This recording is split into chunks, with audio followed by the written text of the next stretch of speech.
Visit ABBAeServices.com for fast medical transcription service. This podcast episode is brought to you by AB Music Creative. This episode is brought to you by Dr. Lourdes Capulong.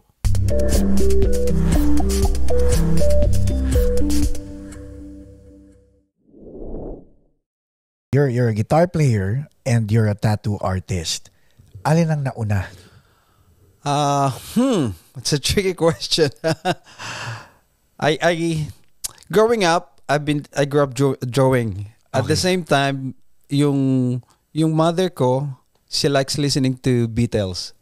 So immersed ka, no? Yeah. From the very start. And then we're a family of 8. So 8 siblings, ako yung 7th. So from my mom and dad na music, pati yung eldest sister, lahat yung pinagdaanan ko, lahat pinapakinggan ko yon. Pati mga generation lahat ng generation yon. Meron kaming uso pa noon I remember yung 45.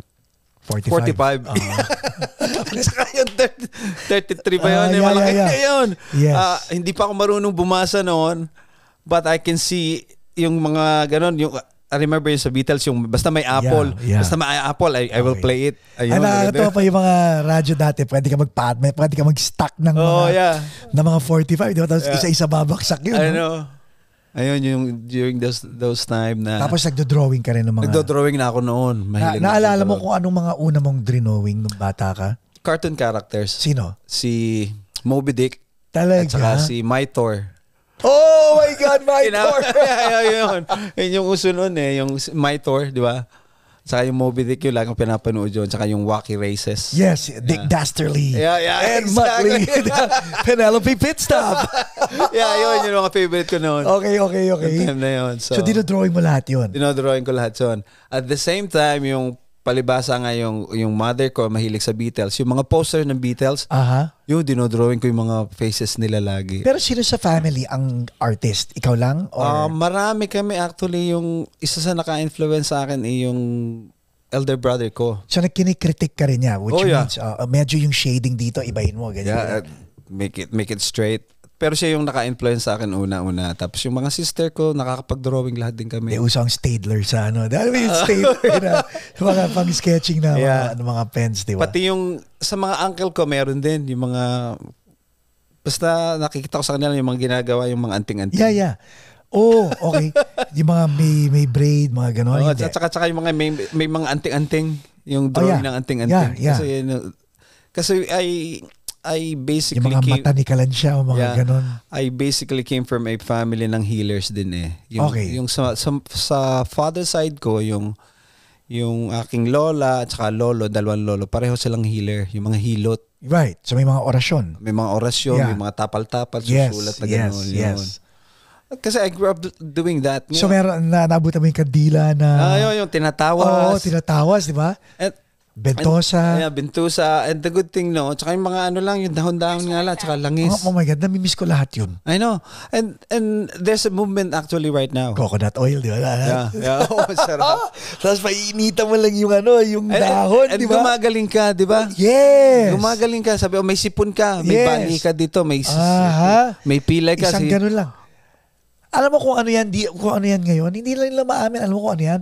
Cairo. Yeah. At saka ngayon yung may movement din sa Canada at saka yung mga indigenous people ng Canada. Kagalit sa akin mga chiropractor. Ayun. Ayun yung ginagawa nila ngayon, yung why don't we go back to yung way of living at saka yung way of healing, kasi nag-work na natural, hindi puro gamot. And then yun, tapos yung mga gamit ngayon, yung ding mga herbal at saka yung mga alam mo, alam ko yung mga sinasabi natural. Yung mga kasi ngayon nakakatuwa nga because yung mga anak ko may iniinom na parang Alka-Seltzer pero compressed veggies. Oh, wow. So pag yun nagfi-fizzle, natutuwa sila, inom. So puro gulay. Hindi alam gulay. Gulay ang iniinom nila. Parang gano'n. So natitrain. Yeah. So ngayon, immerse ka sa music, tapos nagdo-drawing ka. Sinaset up ko lang para sa audience natin dahil nakakatuwa. Growing up, naririnig mo yung musika, nagsisketch ka sa papel, eventually yung pakikinig mo ng musika nag-translate sa pagtugtog ng musika. Yeah. Yung pagsisketch mo sa papel lumakas ang loob mo para gawing permanente sa balat ng tao. Exactly. So ano na una na naman doon? Yung sa Pag-gitara or? Pag-gitara before Okay. na maging tattoo artist ako. Kasi I came from a very poor family din kasi 8 kami. And then yung father ko is a butcher. Yung mother ko Yeah. nagtitinda ng mga nilaga minsan. Mga... Sarap kaya yun, ha? Oh yeah, I know. I grew up eating those things. Di ba? Bulalo. Butcher. Ano pagkain natin? Bulalo. Yun, so... Uwi mo na yung buto-buto. I know. And I was a working student actually during my entire college year. Okay, saan ka nag-college? So, nag-college ako sa San Pablo City, Laguna. Nag-Manila din ako for a while, kaya lang yun nga, yung barkada, Right. bisyo. Importante yun. Oo nga, importante kasi kailangan maranasan mo. Yes! Yun ang magmamolde sa'yo. Oh, yeah. What makes me what I am right exactly. now, di ba? Yes. So, yun. And then, at yun nga, I play music on the side, saka gagawa ko ng mga portrait, kung ano man, lettering, minsan yung nagpe-fake ng signature, diploma. Recto. Recto. Yung passport noon, nabubuksan mo pa noon, di ba? Tapos yung ang racket ko nung high school. So, hindi ka na pwede takbuhan ngayon. I know. Hindi na pwedeng. Hindi ko na ginagawa. Ang racket ko noon, nagbebenta ako ng excuse letter na may pirma ng mga advisor. Report card. Oh, yeah, report card. Pucha. Lahat yun, man. Tapos nabibili mo naman lahat sa recto, lahat yung Yeah. di ba, pagpunta mo doon, anong course ang gusto mo? Saang university? Transcript, kailangan mo transcript. Sir, huwag masyadong matalino. Pati thesis nga kompleto. Tapos yung iba pinipirmahan ko na lang. Alam mo yung report card ko dati, hindi ko makalimutan yun. Pinagtyagaan ko, dahan-dahan kong burahin yung grade. Oh my God, 73! Kailangan pumasa. Ay, kulay pula. Kailangan mag-ikitim. Oo nga nun, pula eh. Lagi may pula. Magsaya ko. Tawag nila, oy, palakol, may palakol. Oo, di ba may ganyan? Pag 70. Pag 70. Ngayon, so natuto ka mag-gitara, college ka na natuto mag-gitara or high school? High school ako nagigitara. So, ang ginawa ko noon kasi kasi nga na-influensyahan ako ng mga music ng mga elder sister and brother ko. Yung mga elder brother ko, may mga kumpare sila na folk singer. Yun ang tawag noon sa atin. Mga folk singer. Nag-acoustic na. It's now time to make a change. Exactly. Yun. So, yung pag nagiinuman sa amin, lagi may ganun. Tapos yung mga kabarkada ko din, yung mga... Wala, hindi pa uso pang mayaman ng karaoke. Tsaka jingle lang noon. Yeah. Jingle. May jingle lang tayo. Minsan yung 1,000 di ba? Yung 1,000 songs. So yun. And then, pero natuto ko ng sa mga kaibigan din niya, tsaka yung self-study. At the same time, nung medyo naging seryoso ako, I took formal lesson. Tapos? So, I was just so lucky na nung time na yun, maraming taga San Pablo na biyahero, mga bumabasa. So, doon ako sabi ko, sir, baka naman pwedeng turuan niyo ako kasi na-intriga kasi ako every time na makita mo si Clapton, nagigitara. Nakapikit lang. Ba't alam nito ko saan punta yung daliri?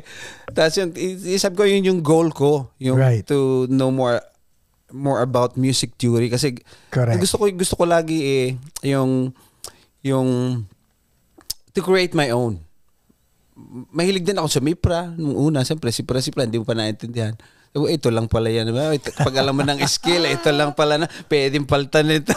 Pero ang galing, no? Because like and I hope people are catching on to what Mayo is saying dahil nung sinabi mo pag natutunan mo yung scale, ito lang pala ito. The reality is, mas marami pang kulay kesa sa nota. Oh, yeah. Tsaka yung music theory, it changes my whole perspective. Tsaka perspective na making music. Tsaka making music lang o pati buhay? Pati buhay. Kasi nga I try to be creative as much as I can on every single possible way. Kahit anong gawin ko. Minsan kaya nga yung sabing pagtatato, nauso nga ngayon yung mga iPad, yung mga lahat na ako. But for me, sabi ko, if you're an artist, kahit anong ibigay mo sa akin, bigyan mo ko ng tinik, I can create an art. Kasi ayun yung tunay na artist eh. Yeah. And then sa iPad, I still don't know how to figure it out. I tried, but sabi ko, iba pa rin yung dinodrawing sa balat. So, most of my client nowadays, medyo alam sila. So, kasi alam nilang traditional na tattooing, yung may stencil and then you trace it. Yeah. But sabi ko, no, ang original na tattooing, we just draw it and tattoo it and we choose what we put on you. Kasi ang specialty ko, basically yung mga Polynesian and mga indigenous art, especially yun nga yung Pacific Islander. What I do nowadays is, you tell me your story, and then i-create ko na yung design sa isip ko. And then yung feedback, yun yung nakatattoo. And then ilalagay ko sa iyo. So, basically what I'm trying to do is, lahat ng inilalagay ko sa iyo, it basically represents you and your story.